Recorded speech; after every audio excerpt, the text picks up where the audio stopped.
They wanted this photograph destroyed. Every copy, every negative, every trace that could prove what happened in Ward 7 of Blackwood Sanatorium in the winter of 1902. For over a century, they almost succeeded. The photograph shows a nurse, Margaret Holloway, standing with 6 patients in what appears to be an ordinary medical ward.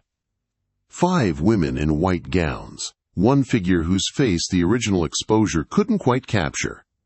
When modern restoration technology finally revealed what the damaged emulsion had hidden, investigators understood why the Blackwood Trust spent decades hunting down every print. You're looking at evidence of something that shouldn't exist. Margaret Holloway arrived at Blackwood Sanatorium on October 3, 1901.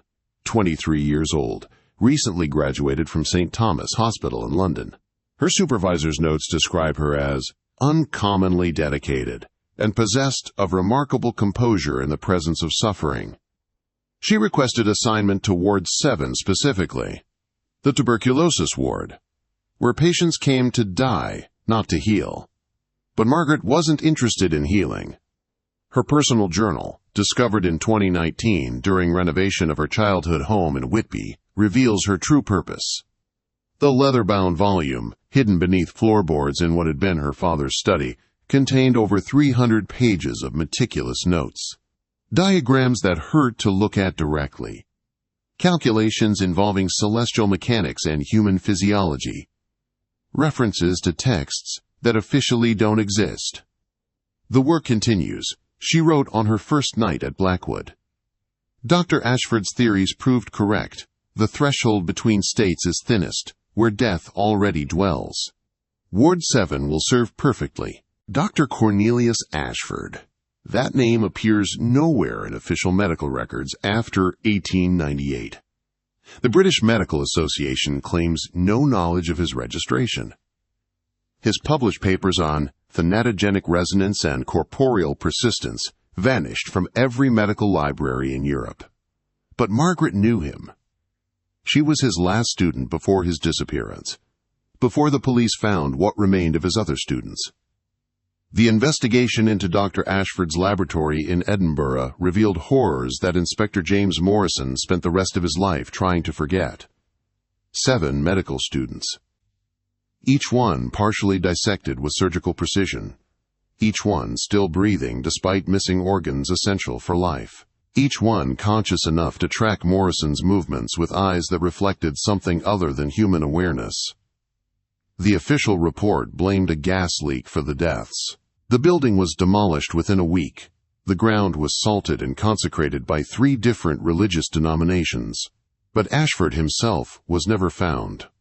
Only a note in his distinctive handwriting. The first phase is complete. The vessels are prepared. Margaret will continue where I cannot. Ward 7 occupied the east wing of Blackwood Sanatorium, constructed in 1887 by industrialist Silas Blackwood after his daughter's death from consumption. The architecture itself was unusual. No right angles in the ward's design.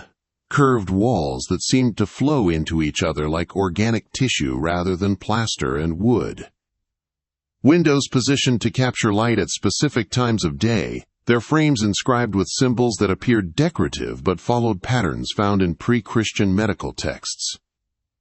Patients reported strange dreams. Nurses complained of vertigo.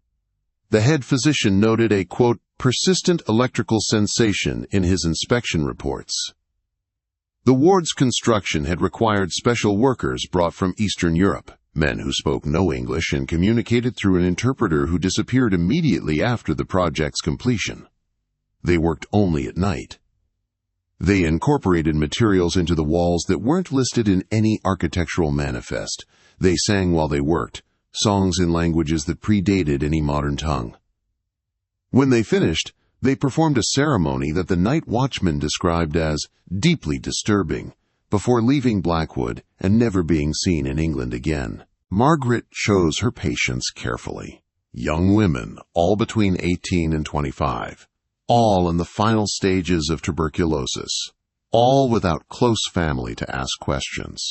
She moved them to Ward 7 in sequence, timing each arrival with astronomical precision recorded in her journal. The moon's phase mattered, the angle of Saturn, the position of stars that astronomers claim don't influence earthly events, but which Margaret tracked with obsessive accuracy. Details that seemed like madness until you understand what she was attempting. Sarah Morrison, admitted September 1901, expected to live 3 weeks. Daughter of a seamstress who died when Sarah was 12. No siblings. No close relatives. Worked in a textile factory until the coughing became too severe. Pretty despite the ravages of disease. Intelligent enough to question the unusual treatments, but too desperate to refuse them. Emma Thorne, admitted October 1901, given 2 weeks at most. Former governess to a wealthy family who dismissed her when she became ill. Fluent in French and Latin. Noticed the symbols carved into her bed frame matched illustrations in a book she'd once seen in her employer's library. Asked Margaret about them.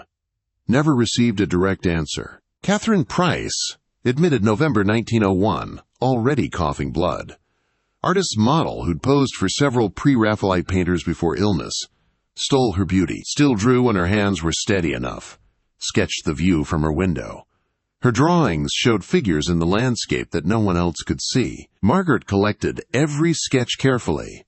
Rose Dalton, admitted November 1901, weight down to 82 pounds. Daughter of a country vicar who disowned her after a scandal involving the church organist. Read voraciously despite her weakness. Kept a diary that Margaret encouraged, providing her with specific inks that gleamed oddly in candlelight. The diary was never found after the fire. Alice Brennan, admitted December 1901, unable to speak above a whisper. Former chorus girl who'd performed in music halls across London. Claimed she could still hear music that no one else perceived. Hummed melodies that made the other patients restless. Margaret recorded these melodies in musical notation, noting their correlation with certain astronomical events. And the 6th patient. The one whose name appears in no records. The one Margaret calls only the anchor in her journal. The one who arrived at Ward 7 already dead. Margaret's journal provides disturbing details about the anchor's procurement. Subject obtained from Whitechapel. Female, approximately 20 years. Death by exsanguination 3 days prior. Body preserved through Method 7. Minimal decomposition. Spiritual degradation at acceptable levels. Resonance testing confirms compatibility with living subjects. Installation proceeded without incident. You have to understand what tuberculosis did to bodies in 1902. No antibiotics, no effective treatment. Patients drowned in their own blood as their lungs dissolved. They called it consumption because it consumed you from the inside out. The Sanatorium cure was a pleasant fiction. Mountain air and rest while you waited to die. Families who could afford it sent their loved ones to places like Blackwood to expire quietly, away from public view. Ward 7's mortality rate was 98%. The 2% who survived were Margaret's. She began with small modifications to standard treatment. Patients' beds arranged in a specific geometric pattern that created what she called confluence points, where unseen energies gathered. Meals served at exact times corresponding to what she called tidal moments, periods when the barrier between states grew thin. The windows covered with fabric she had specially imported, woven with threads of copper and silver in patterns that hurt to look at directly. Medieval texts called such patterns angel traps, though they were designed to capture something far different. She played music at night. Not soothing melodies, but discordant arrangements that made the other nurses uncomfortable. Frequencies that seemed to resonate in the bones. Harmonics that corresponded to mathematical equations she'd learned from Dr. Ashford. Music that was less heard than felt, vibrating through the ward's peculiar architecture until the entire building hummed with purpose. The head physician, Dr. James Whitmore, noted improvements in her patients by December, color returning to their faces, appetites increasing, coughing reduced. He praised Margaret's innovative approaches in his reports to the board of directors, called her a credit to the nursing profession, and recommended a commendation. He didn't know about the other changes, the way Sarah Morrison's eyes had begun reflecting light like a cat's, how Emma Thorne's fingernails grew 3 inches overnight and had to be trimmed daily, the fact that Catherine Price no longer cast a shadow at noon. He didn't know about the basement. Margaret documented everything in her journal: temperature readings that defied physics, patients whose skin was cold to the touch but who showed no signs of hypothermia, pulse rates that synchronized across all 5 living patients, beating in rhythms that matched no medical text, weight gains that exceeded caloric intake by impossible margins. Sarah Morrison gained 15 pounds in a week while barely eating. Emma Thorne's hair grew 6 inches in a single night. Catherine Price's tuberculosis lesions healed into patterns that resembled cuneiform script. And always, always, references to the anchor. "She holds them here," Margaret wrote. "As long as she remains constant, they cannot drift fully into either state. The resonance must be maintained. The configuration must be precise. One deviation, and they will scatter across the threshold like leaves in a storm." The anchor was more than just a corpse. Margaret's journal describes preparations that took weeks. The body was treated with compounds derived from Egyptian mummification techniques, but modified through Ashford's research. Organs were removed and replaced with crystalline structures that Margaret had commissioned from a glassblower in Prague. The blood was drained and replaced with a solution of mercury, silver, and essential salts that she'd obtained through channels her journal deliberately obscures. Most disturbing were the inscriptions. Margaret spent hours carving symbols into the anchor's flesh.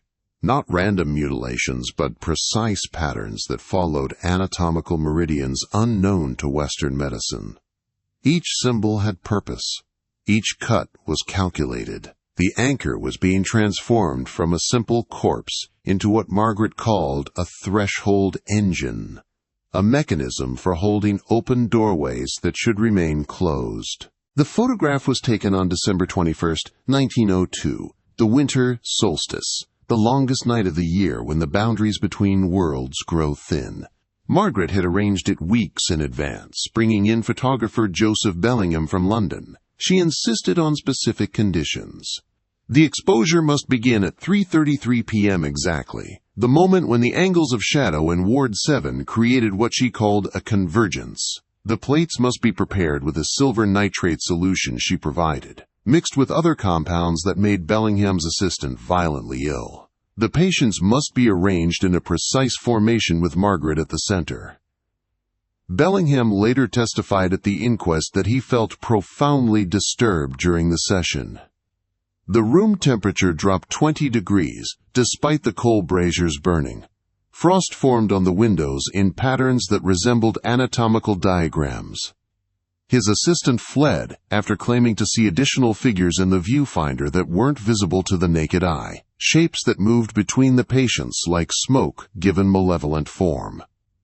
But Bellingham completed the photograph. Professional pride, he said. He wished he hadn't. The session lasted exactly 13 minutes. During that time, witnesses outside Ward 7 reported strange phenomena. Birds fell dead from the sky in a perfect circle around the building. The sanatorium's dogs howled in harmonies that sounded almost like words. 3 nurses in other wards fainted simultaneously, later describing identical nightmares about drowning in black water while something with too many teeth smiled at them. The original plate showed what everyone expected, a nurse with 5 recovering tuberculosis patients, a testament to modern medical treatment. The 6th figure, the one Margaret positioned at the far right, appeared as merely a blur. Photographic error, everyone assumed. Long exposures often captured movement as ghostly impressions. Bellingham made 12 prints before destroying the plate at Margaret's insistence. She paid him triple his usual rate for his discretion. He never took another photograph, spent his remaining years creating locks of increasing complexity, as if trying to keep something out. Or in. But one print survived, hidden in the sanatorium's archive, forgotten for 119 years, filed incorrectly under architectural documentation instead of medical records. Preserved by accident, or perhaps by design, Margaret's journal hints that she expected the trust to form, expected the cover-up, expected the hunt for evidence. "They will seek to destroy what they fear to understand," she wrote, "but seeds planted in shadow will bloom in future light." Modern restoration technology reveals what 19th century photography couldn't properly capture. The sixth figure isn't blurred by movement. She's blurred by decomposition. The restoration shows tissue in various stages of decay. Exposed bone where cheeks should be, empty sockets beneath carefully arranged hair. A body that had been dead for at least 3 months based on forensic analysis of visible putrefaction. Dead but standing. Dead but posed. Dead but looking directly at the camera with an expression that suggests something wearing a corpse rather than being one. But that's not the worst thing the restoration revealed. The anchor's mouth is open, and inside, barely visible even with enhancement, are rows of teeth that no human mouth should contain. Multiple rows like a shark's, but curved inward. Designed not for biting but for holding, for keeping something inside that wants desperately to escape. The throat beyond those teeth doesn't lead to darkness. It leads to somewhere else, somewhere that photographs shouldn't be able to capture. The 5 living patients show signs of change too. Sarah Morrison's eyes don't just reflect light strangely. In the enhanced image, you can see shapes moving in her pupils. Figures that match the descriptions in Margaret's journal of inhabitants of the threshold. Emma Thorne's impossibly long fingernails show a crystalline structure under magnification. They're not keratin. They're something that grows in human form, but isn't human in origin. Catherine Price's missing shadow is the most telling detail. The restoration shows shadows for everything else in the room. The beds, the medical equipment, the other patients. But where Catherine's shadow should fall, there's something else. A darker darkness. A shadow that doesn't match her shape. A shadow of something much larger standing behind her, visible only as an absence of light. Rose Dalton's skin shows patterns invisible to the naked eye. Under digital enhancement, her entire body is covered in what appear to be tattoos. But they're not ink. They're subcutaneous changes. Her skin cells have been altered to form symbols that match the ones Margaret carved into the anchor. She's becoming a living version of the threshold engine. A mobile doorway. Alice Brennan is perhaps the most disturbing. Her whispered songs have left visible traces. The restoration shows distortions in the air around her mouth. Ripples in reality itself. The songs she learned from whatever she could hear were reshaping the physical world in small but measurable ways. Margaret's journal mentions this phenomenon. Subject 5 demonstrates increasing facility with vocalized reconstruction. The melodies are teaching themselves through her. Soon she will not need to consciously sing. The frequencies will emanate from her cellular structure itself. The board of directors visited Ward 7 on December 23rd after receiving an anonymous telegram warning of unholy practices. The telegram, preserved in police records, was written in Margaret's hand. She had summoned them, wanted them to see what she'd accomplished, needed witnesses for the next phase of the work. They found Margaret's 5 patients in perfect health. Tuberculosis completely cured. Medically impossible recovery. Sarah Morrison was gaining weight. Emma Thorne's lungs showed no signs of disease. Catherine Price had color in her cheeks. Rose Dalton could speak without coughing. Alice Brennan's voice had returned in full. 5 miracles standing in a row. They also found Margaret missing, and the 6th patient exactly where she'd been posed for the photograph. Only now she was obviously, undeniably dead. Had been for months. The smell should have been overwhelming, but it wasn't. The corpse emanated something else, a scent like copper and ozone in the air before lightning strikes. A smell that made the board members' teeth ache and their eyes water. Dr. Whitmore was the first to notice the basement door was open, a door that had been locked since the sanatorium's construction, a door that appeared on no architectural plans. A door that Margaret had somehow found and opened, despite its lock being fused solid with rust. The smell from below was different. Older. Hungrier. They descended. 17 bodies in various states of preservation, each one a former tuberculosis patient. Each one arranged in specific positions around a metal framework that hurt to perceive clearly. The framework wasn't built, it was grown, metal that had originated as surgical implements, and gradually assembled itself into impossible geometries. Copper and silver wires connecting the bodies in patterns that corresponded to Margaret's journal diagrams. The freshest corpse only days old. A patient named Dorothy Mills, who had supposedly been discharged the week before. Her family had received letters in her handwriting saying she was recovering in Brighton. The letters had been mailed from Ward 7. The oldest corpse was more disturbing. It predated the sanatorium, predated any recorded burial in the area. Carbon dating would later suggest it was over 3,000 years old. But it was perfectly preserved, a young woman with symbols carved into her skin that matched Sumerian medical texts. She was positioned at the center of the configuration, the original anchor, the prototype that Margaret had discovered and improved upon. Silas Blackwood had known she was there, had built the sanatorium specifically to take advantage of her presence. His own daughter hadn't died of tuberculosis. She'd been sacrificed to activate the ancient anchor. Transformed into a secondary threshold engine, the tuberculosis ward was camouflage for the real purpose of the institution: experimentation in controlled death and resurrection. Margaret's journal, found hidden in the framework itself, revealed the full scope of her discoveries. The 17 bodies weren't victims, they were volunteers. Each one had been a terminal patient who agreed to Margaret's treatment. Each one had been cured, lived for weeks or months in perfect health, then willingly returned to serve as components in the threshold engine. They understood what she was building: a permanent doorway, a stable passage between states, a way to make death truly optional for those willing to pay the price. The fire started while the board members were still in the basement.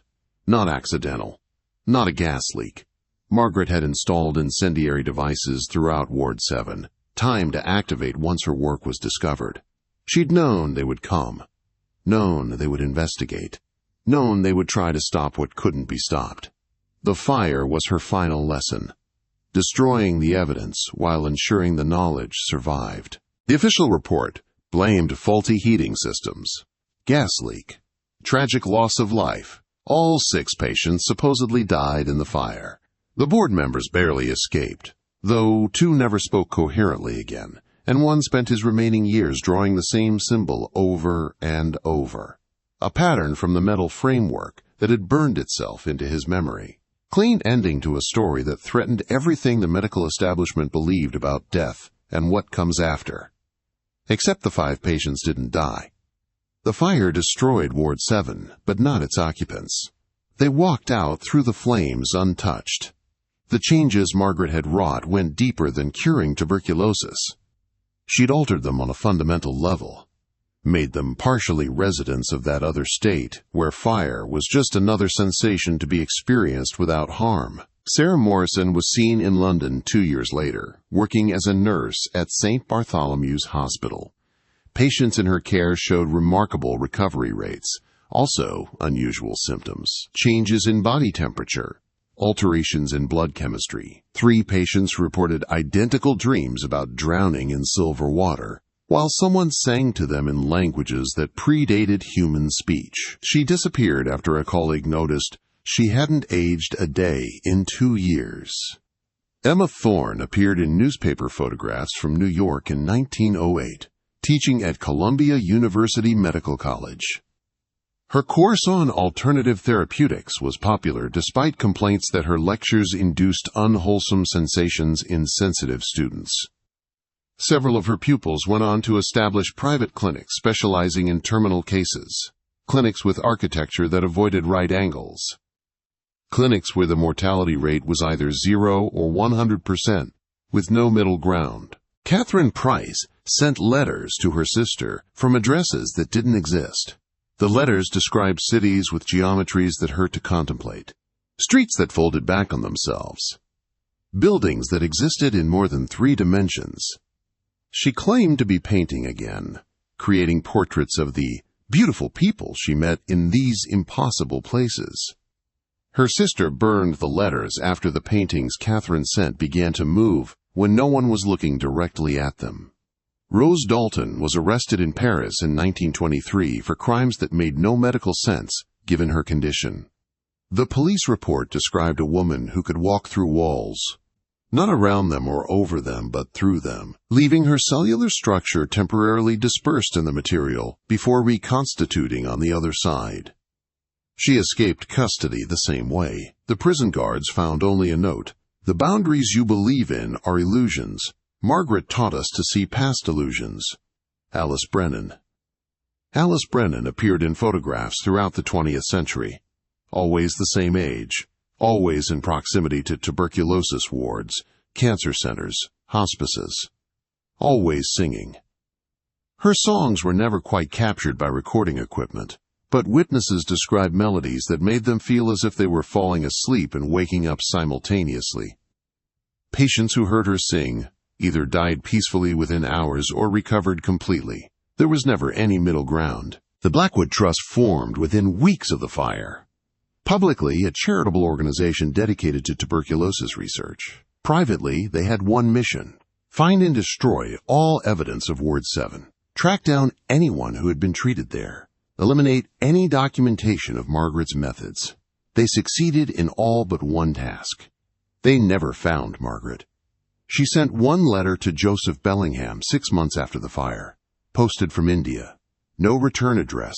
The letter, preserved in Bellingham's personal effects and discovered only after his death, read, "Dear Mr. Bellingham, the work continues. What we achieved at Blackwood was merely proof of concept. There are older methods here, stronger anchors. The threshold can be crossed completely with proper preparation. I have found teachers who make Dr. Ashford's discoveries seem like a child's first steps. The Tibetans know of doors that have been opened since before human memory. The Agori have techniques that would horrify an entrance you. When I return, I will bring such wonders. Your photograph captured more than you know. In the spaces between the patients, in the shadows that don't match their sources, in the reflections that show rooms that aren't there, you documented the beginning of a new age. An age where death is just another state to be explored and exploited. Keep watching the shadows, Mr. Bellingham. We are already there. M.H." Bellingham burned the letter and left photography forever. Spent his remaining years as a locksmith creating increasingly complex mechanisms. His daughter inherited his business and his paranoia.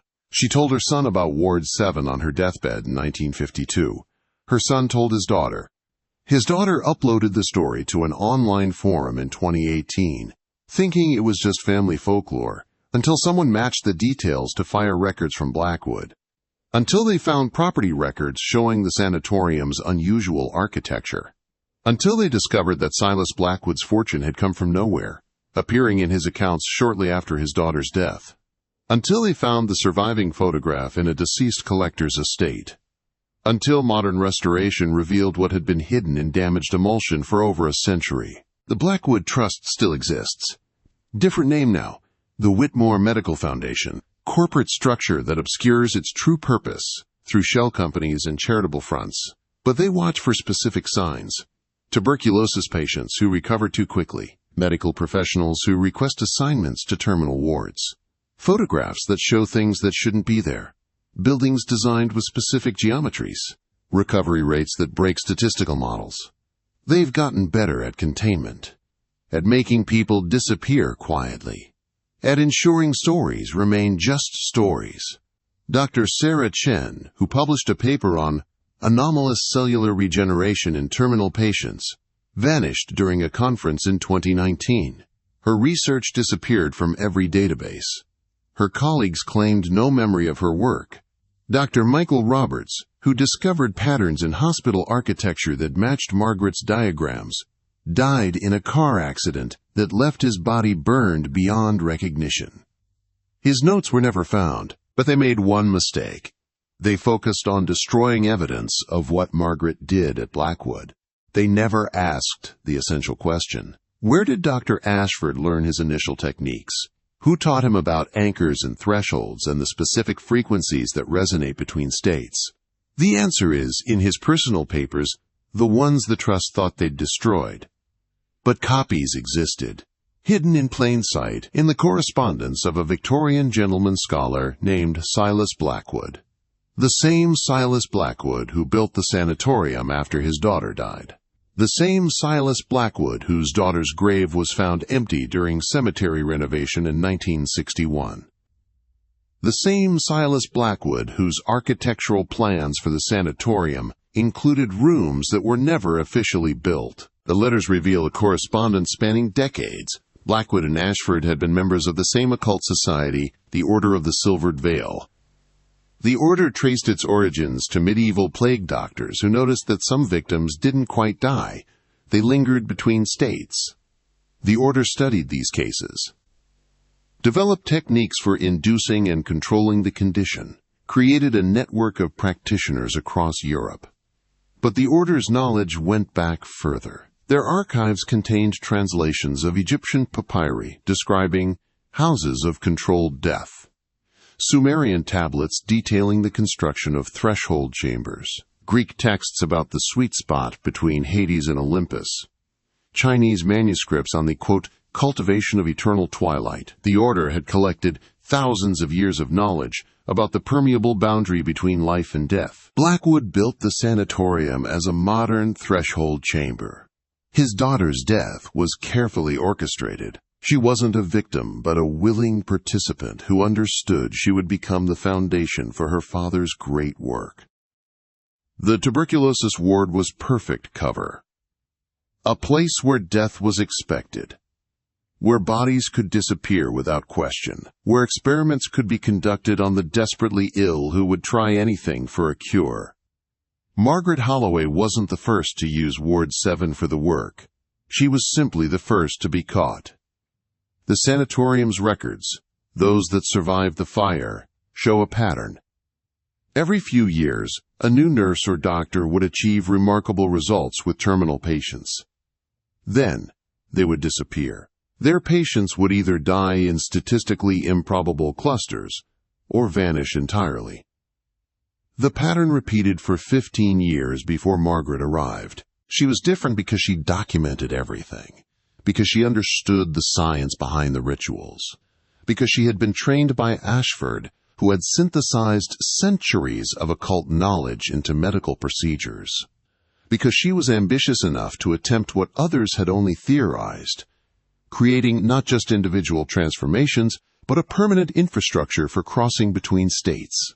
The restoration of that 1902 photograph revealed more than just the sixth patient.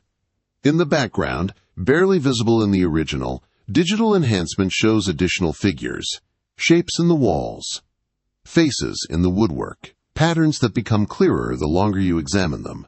The software identifies them as image artifacts, photographic anomalies, but they have features, expressions. Some of them match descriptions from Margaret's journal. Patients who died before the photograph was taken. Patients whose bodies were never found after the fire. But others are older, much older. Faces that match sketches in Blackwood's correspondence. Previous practitioners. Order members who had attempted their own crossings. The photograph didn't just capture one moment. It captured every moment that had ever occurred in that space. Time works differently at threshold points. Past, present, and future exist simultaneously. The camera, with its silver-based chemistry and precise optics, had inadvertently become a threshold device itself. That's why some people feel ill when looking at the restored image too long. They're seeing time collapsed into a single frame. Seeing faces of the dead, and the not quite dead, and the never were alive, occupying the same space. Seeing the true nature of Ward 7 as a temporal anomaly where the ordinary rules of sequence and causation don't apply. Modern analysis of the photograph reveals even more disturbing details. The walls of Ward 7 show signs of organic growth. Not mold or decay, but something more intentional. The restoration reveals a vascular pattern in the plaster, as if the building itself had begun developing circulatory systems. Margaret's journal mentions feeding the walls, providing them with specific nutrients to encourage what she called architectural evolution. The metal framework in the basement wasn't just growing, it was learning. Each body added to the configuration increased its complexity. The patterns became more sophisticated, more efficient. By the time of the fire, it had begun extending tendrils through the foundation. If the board hadn't discovered it, if the fire hadn't been set, it would have eventually consumed the entire building. Transformed Blackwood Sanatorium into a single massive threshold engine. The building that housed Ward 7 is gone, but the land remains. Now it's a private research facility, owned by Celestial Mechanics, Inc., a subsidiary of the Whitmore Medical Foundation. Officially, they study autoimmune conditions, diseases where the body attacks itself, conditions that blur the line between self and other. The architecture is aggressively modern. Glass and steel and concrete. No curves. No organic forms. Every angle precisely calculated to prevent what happened before. But the old foundations are still there, sealed beneath meters of reinforced concrete. The fire destroyed the building, but not what had grown beneath. Sometimes, employees report strange sounds from below, rhythmic pulsing like a massive heartbeat. Security cameras occasionally capture shadows moving in the sub-basements where no one has authorization to go. 3 researchers have disappeared in the last 5 years. Their keycards show them entering the facility but never leaving. The facility's real purpose is research into what they call induced cellular ambiguity. They're trying to understand what Margaret discovered, to replicate it under controlled conditions, to create the transformations without the occult trappings, without the anchors, without the threshold engines. They want the benefits, the miraculous healings, the extended lifespans, the ability to exist between states without the costs. They don't understand that the costs are the point, that the transformations require sacrifice, that the anchors aren't just holding points but conscious entities making choices about who crosses and who doesn't, that the threshold engines aren't machines but living systems with their own agendas. They're trying to perform surgery with a fundamental misunderstanding of anatomy. You can find Margaret Holloway if you know where to look, not under that name. She's had dozens of identities since 1902. Dr. Sarah Morgenstern in Berlin, 1937, researching cellular preservation techniques that would later inspire cryonics. Dr. Emma Thornfield in Boston, 1968, studying consciousness persistence in brain-dead patients. Dr. Catherine Pricewood in Tokyo, 1994, developing new approaches to organ transplantation that challenged the definition of death. Always the same face in staff photographs. Always the same handwriting in research notes. Always leaving just before anyone notices she hasn't aged. Her most recent identity is Dr. Rose Brennan, full circle to one of her original patients' names. She works at a private clinic in Switzerland, the Asclepius Institute. Specializes in experimental treatments for terminal patients, wealthy clients who can afford discretion, clients who are willing to try anything to extend their lives, clients who don't ask questions about the unusual architecture of the treatment rooms or the specific timing of their procedures, or the other patients who seem to have been there far longer than medically possible. The Institute's building follows specific geometric principles. No right angles. Curved corridors that create a subtle sense of disorientation. Treatment rooms positioned to align with celestial events. The basement contains medical equipment that no manufacturer admits to creating. Devices that monitor vital signs that don't appear in any medical textbook. Machines that measure the density of what Dr. Brennan calls the consciousness field. Her current patients include a technology billionaire with pancreatic cancer, a former prime minister with advanced Alzheimer's, and a Hollywood actress whose name you'd recognize facing terminal heart failure. They've all shown remarkable improvement. They've also shown other changes.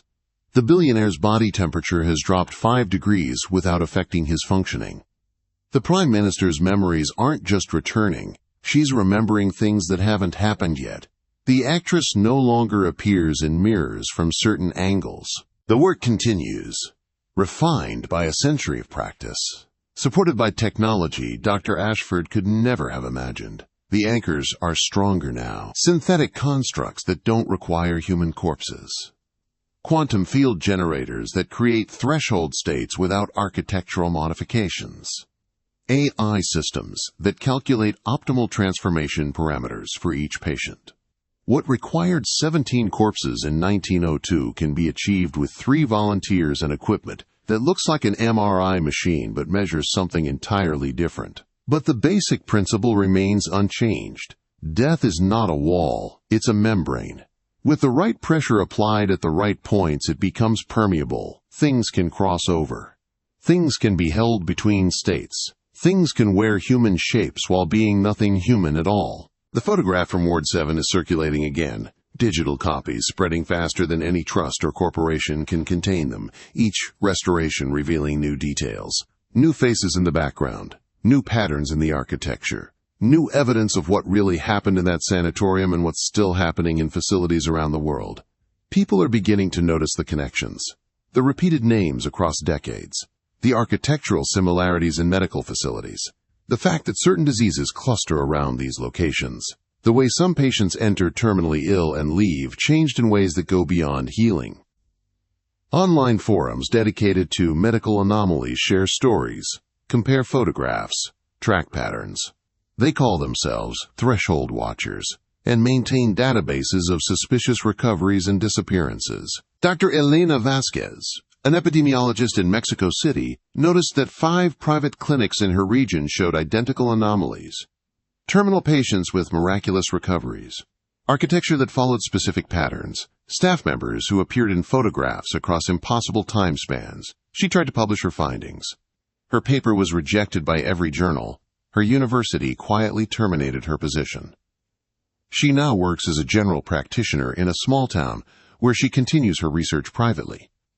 In Mumbai, Dr. Rajesh Patel discovered that a new cancer treatment center was built on the site of a colonial-era hospital where British doctors had conducted experiments in prolonged vitality on Indian prisoners. The basement of the new building connected to tunnels from the old one, tunnels that contained equipment no one could identify, tunnels that hummed with frequencies that made his teeth ache. He reported his findings to the authorities. The tunnels were sealed. Dr. Patel hasn't been seen since. A nurse in Stockholm named Anna Lindquist noticed that certain patients in her hospital's terminal ward were receiving treatments not listed in their charts. Medications with no pharmaceutical classifications. Procedures performed at specific times that corresponded to lunar phases. She tried to document these irregularities. Her supervisor, a woman who'd worked at the hospital for 40 years but looked 30, reassigned her to a different ward. Anna quit nursing entirely after experiencing recurring nightmares about drowning in silver water. You've seen the photograph now. You know what to look for. The telltale blur of something that exists between states. The reflection in eyes that suggests another consciousness looking out. The way shadows fall wrong around certain people.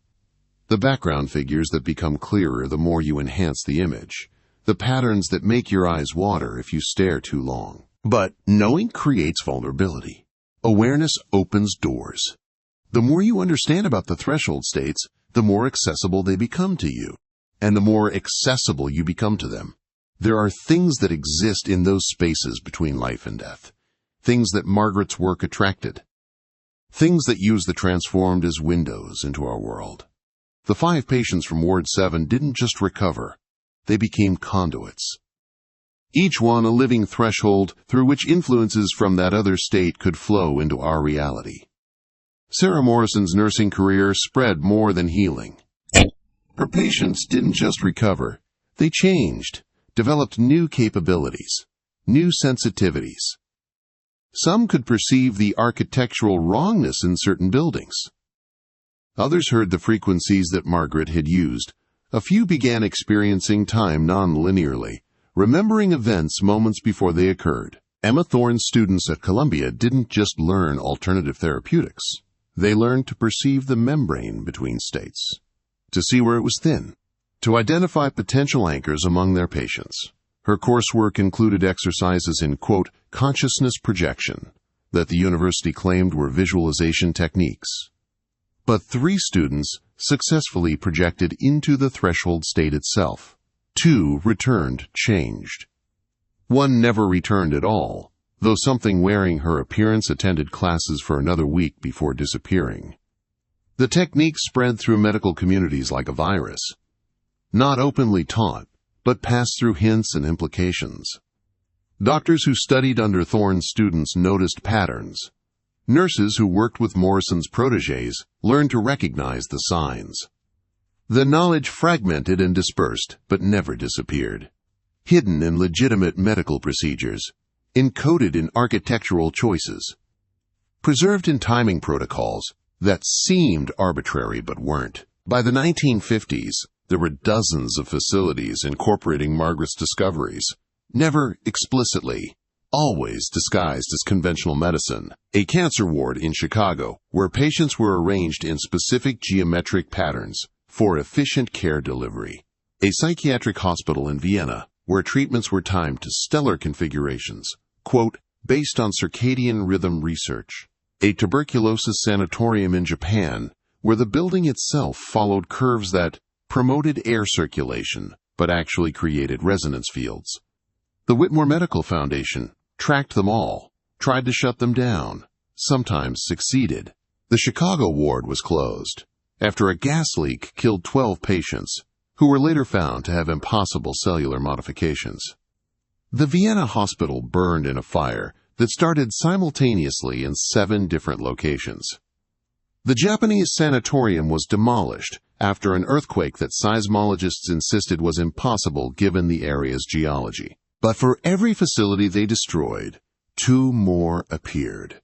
The knowledge had reached critical mass, too many practitioners, too many successes, too many wealthy patrons willing to fund research into life extension without asking uncomfortable questions about methodology.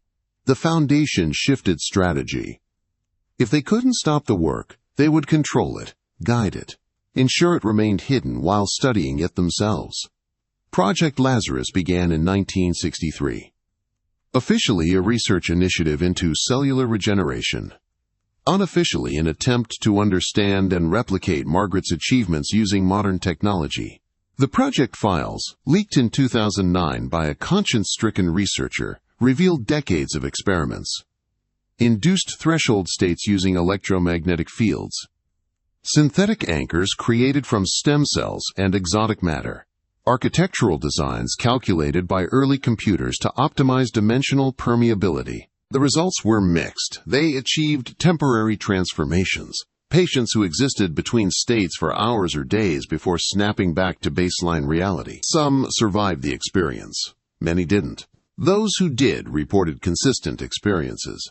A vast gray space filled with geometric structures that seemed organic. Entities that communicated through sensation rather than language. The overwhelming feeling of being watched by something immense and hungry. One report stands out. Subject 23, a volunteer with terminal bone cancer, achieved stable threshold existence for 6 days.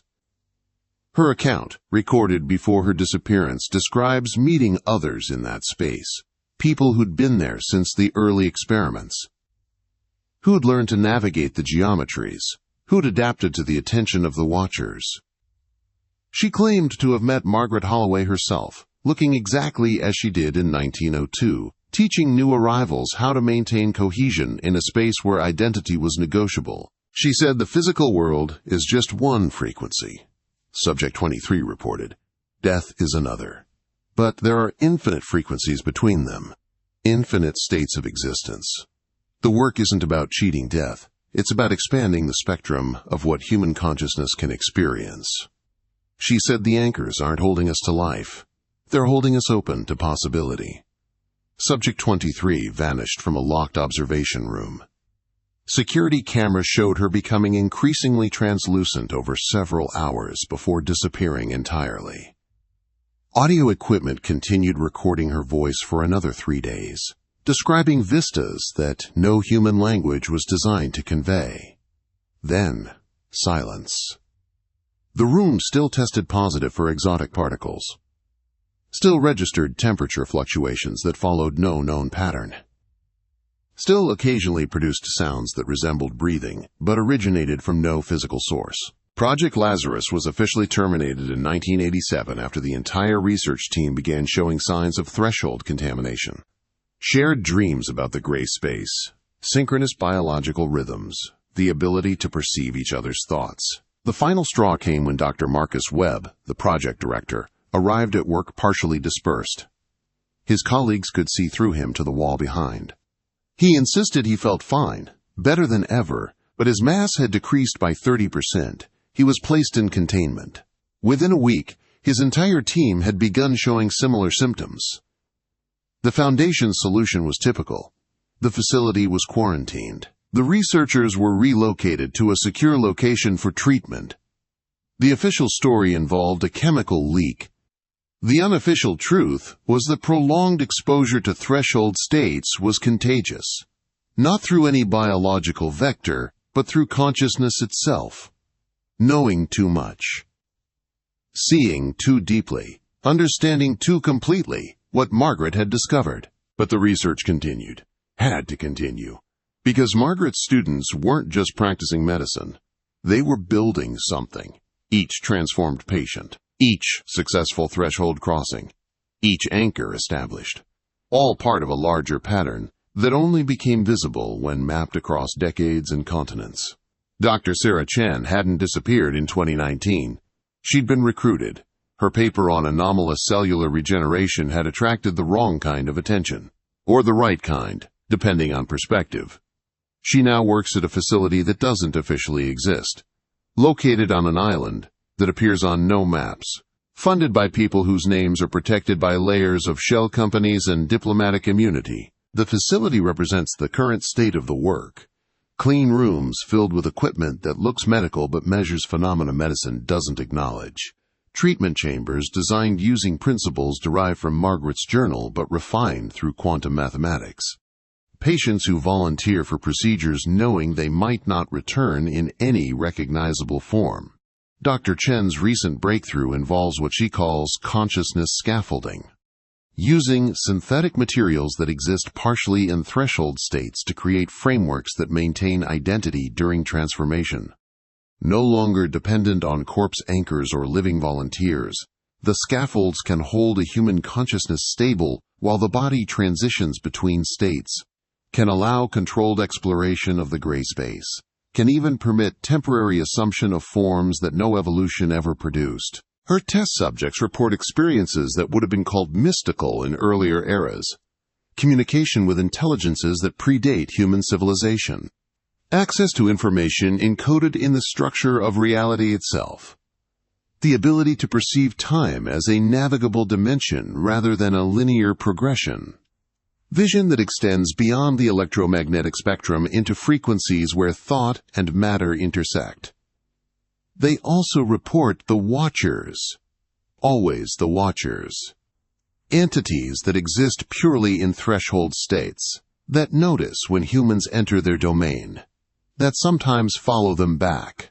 Dr. Chen's notes describe increasing incidence of dimensional bleed, test subjects returning with capabilities they didn't have before, knowledge they couldn't have acquired, sometimes returning with passengers, consciousness fragments that attach during transition and persist after return. The most disturbing cases involve subjects who return physically unchanged but psychologically replaced.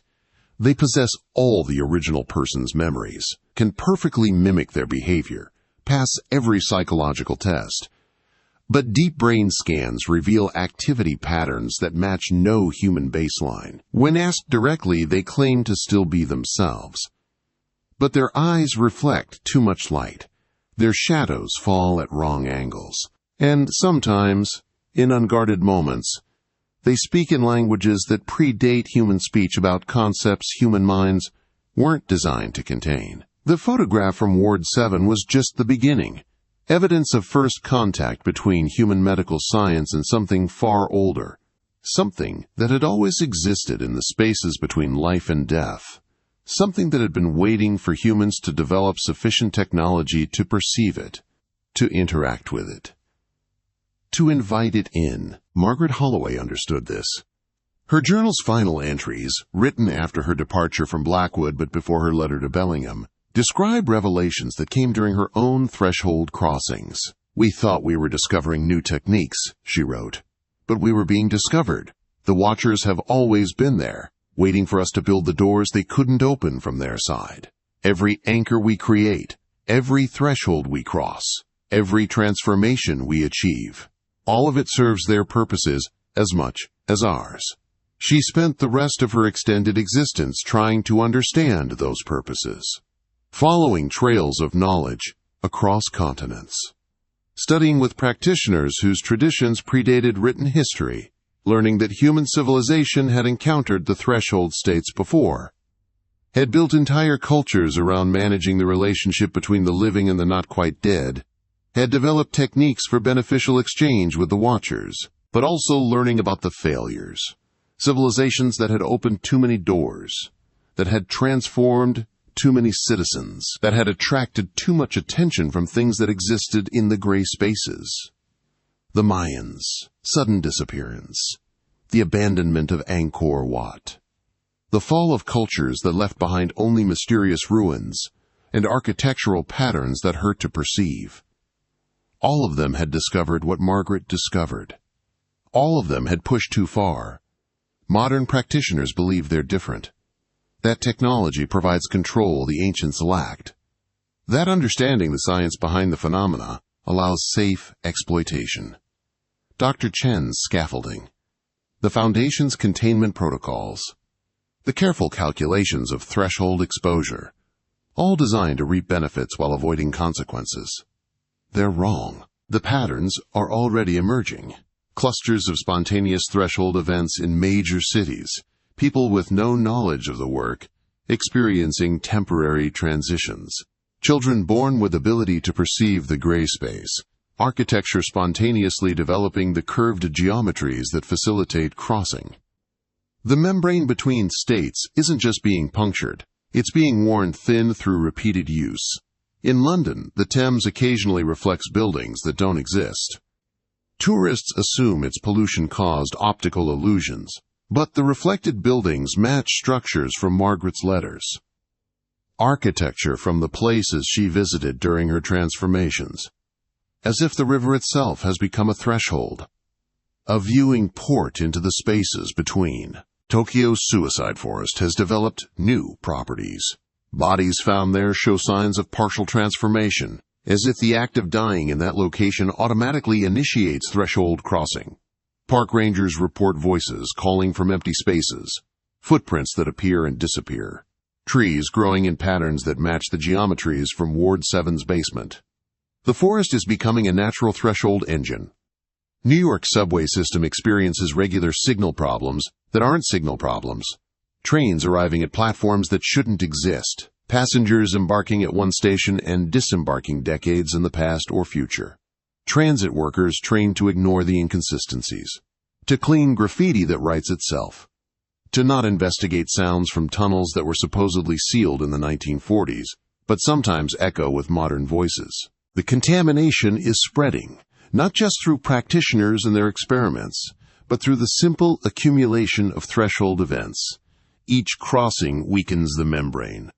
Each transformation creates resonance that attracts more transformations. Each anchor point becomes a beacon for things looking for entry into our reality. The photograph from Ward 7 shows the beginning of this process, but modern images reveal its acceleration. Security cameras in hospitals capture shadows moving independently of their sources. Satellite imagery shows architectural patterns emerging in cities without human planning. Deep-sea sensors detect structures that match Margaret's descriptions of threshold space geometries. Radio telescopes receive transmissions in frequencies that correspond to the rhythms she used in Ward 7. We're approaching what Dr. Chen privately calls threshold saturation.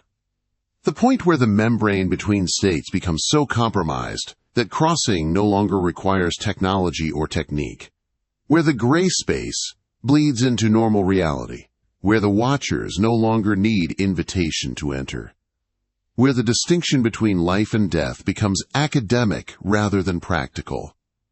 The signs are everywhere. Mortality statistics that no longer follow predictable patterns. Diseases that spontaneously cure themselves in ways that violate biological laws. People who die but continue appearing in family photographs taken after their deaths.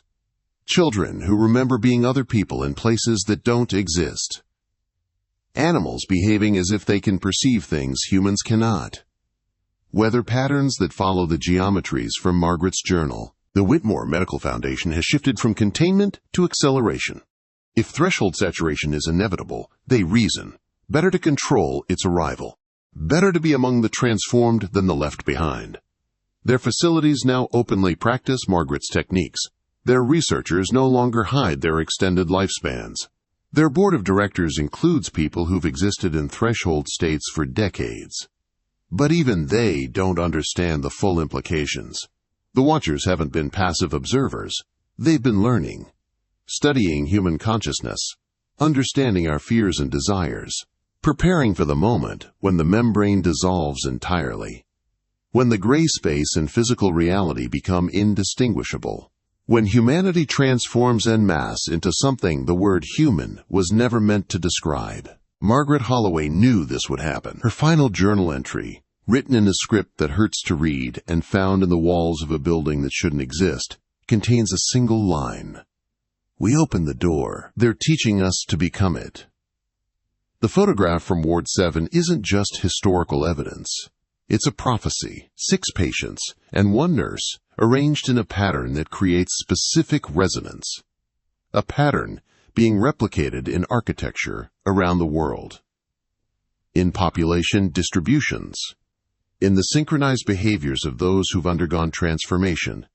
In the very structure of human civilization as it unconsciously prepares for what's coming. You've seen the photograph. You understand what it represents. You know what to watch for. The signs are no longer subtle. The membrane is gossamer thin. The Watchers are pressing against it from their side while we perforate it from ours. The transformation Margaret initiated in 1902 is approaching completion. Some will cross willingly, drawn by promises of immortality and expanded consciousness. Others will be pulled across by the undertow of collapsing realities. Many will simply cease to be, unable to maintain coherence in a world where the rules of existence have fundamentally changed. But all will be affected. All will face the choice Margaret's patients faced, transformation or dissolution. The work continues, not in hidden facilities or secret experiments, but in the fabric of reality itself, in every breath that draws in air touched by threshold energies, in every heartbeat synchronized to rhythms that originate in the gray space. In every thought influenced by the increasing presence of the Watchers. We are all patients in Ward 7 now, all subjects in an experiment that began with 17 corpses in a basement and will end with the complete redefinition of human existence. The anchor still holds, not the corpse Margaret used, but the principle it represented, the fixed point between states that allows controlled transition.